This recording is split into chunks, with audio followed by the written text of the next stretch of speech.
दोस्तों, तन का खूबसूरत होना जरूरी नहीं है, लेकिन मन का खूबसूरत होना बहुत जरूरी है।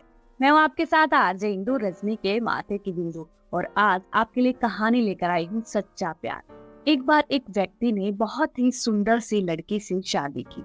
उन दोनों पति पत्नी का दाम्पत्य जीवन बहुत अच्छे से चल रहा था कि अचानक से उस लड़की को स्किन प्रॉब्लम हो जाती है और धीरे धीरे उसकी खूबसूरती ढलने लग जाती है और उसके चेहरे पर दाग धब्बे होने शुरू हो जाते हैं। अब वह लड़की मन ही मन सोचती है कि अगर वह पूरी तरह से उसका चेहरा खराब हो गया तो कहीं उसका पति उसे छोड़ ना दे। कुछ दिनों के बाद उसके पति का एक्सीडेंट हो जाता है और डॉक्टर ने बताया कि इनकी दोनों आंखें चली गई हैं, यानी कि अब ये देख नहीं सकते हैं, ये पूरी तरह से अंधे हो चुके हैं। लेकिन उस लड़की ने अपने पति की बहुत सेवा की और हमेशा वह उसको सहारा देती, किसी भी काम के लिए, चलने फिरने में, उठने बैठने में, हर काम में उसकी मदद करती।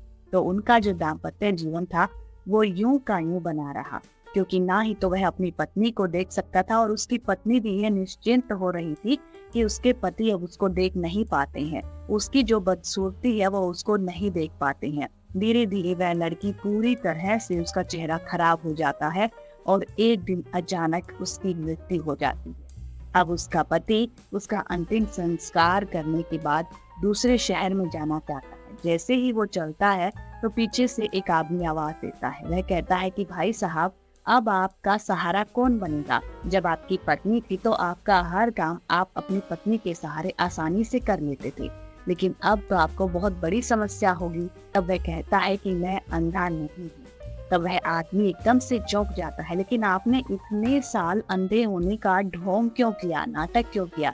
तब वह आदमी कहता है कि मेरी पत्नी को चर्म रोग हो गया था। धीरे धीरे उसका जो चेहरा था उसमें दाग धब्बे होते जा रहे थे और वह अपने आप को हीन समझने लगी थी। और उसके मन में यह डर था कि अगर वह बदसूरत हो गई तो कहीं मैं उसको छोड़ ना दूं। और उसके इसी डर को खत्म करने के लिए मैंने यह पूरा नाटक किया। मैंने अंधे होने का ढोंग किया।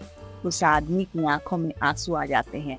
वह उस पति पत्नी के प्यार के आगे अपने आप को झुका देता है और कहता है कि वास्तव में आपने अपने पत्नी के प्रति सच्चा प्यार दिखाया है। जी हाँ दोस्तों, यह कहानी हमें यही बताती है कि खुश रहने के लिए हमें दूसरों की छोटी मोटी कमियों को नजरअंदाज कर देना चाहिए और अपने जीवन को खुशहाल बनाए रखना चाहिए। ये कहानी आपको कैसी लगी? अगर अच्छी लगी है तो ज्यादा से ज्यादा शेयर कीजिएगा और हाँ, चैनल को सब्सक्राइब करना ना भूलिएगा और लाइक का बटन जरूर दबाइएगा। याद रखिएगा, आरजे इंदु।